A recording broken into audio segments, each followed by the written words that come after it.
Castex et ses ministres redoutent que des plaintes continuent à être déposées. Le masque permet finalement aux autorités de se couvrir juridiquement. Mais si son utilité sanitaire est moindre que le lavage de mains, rendre le masque obligatoire maintenant, c'est également préparer la véritable seconde vague qui débutera qu'avec le froid et l'humidité automnale. Le masque risque alors de devenir vital à ce moment-là, au moins pour les populations à risque. Mais le mensonge initial à son sujet affaiblit la politique sanitaire actuelle. En avril, souvenons-nous, à plus de 1000 morts par jour, il ne servait à rien. Aujourd'hui, à moins de 20 décès quotidiens, il est obligatoire.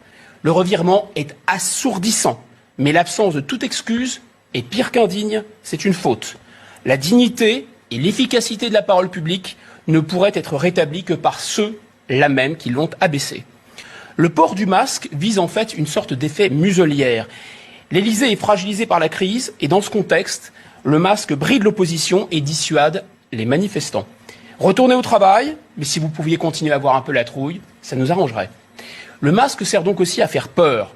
On l'a vu pendant le confinement, où des drones poursuivaient des joggeurs sur des plages isolées, où le gouvernement faisait pleuvoir les amendes, n'hésitant pas à culpabiliser les Français jusque sur leurs lits d'hôpitaux. La politique sanitaire permet de sévir, y compris contre les citoyens respectueux des lois. Et on l'a vu encore le soir de la finale, où des CRS matraquaient les clients d'un bar parisien qui n'avait pas de masque. Et pourtant, à moins d'1 kilomètre de là, des véhicules étaient incendiés et des magasins pillés. La tentation est donc grande pour l'État de se défouler de son impuissance sur les braves gens. Dans un pays où l'on peut mourir car on a croisé le regard d'un barbare, dans un pays où des dealers paradent avec des fusils d'assaut, comment garantir le port du masque ? Un État incapable d'assurer l'ordre public a vraiment peu de chances de garantir l'ordre sanitaire. Des dizaines de nos concitoyens ont été frappés, gazés, poignardés car ils ont demandé des individus de porter le masque. Souvenons-nous du conducteur de Bayonne, Philippe Monguillot. Il a demandé à 5 racailles de porter le masque, ça lui a coûté la vie. Une fois de plus, le masque dévoile. Les difficultés aujourd'hui à l'imposer révèlent l'ensauvagement.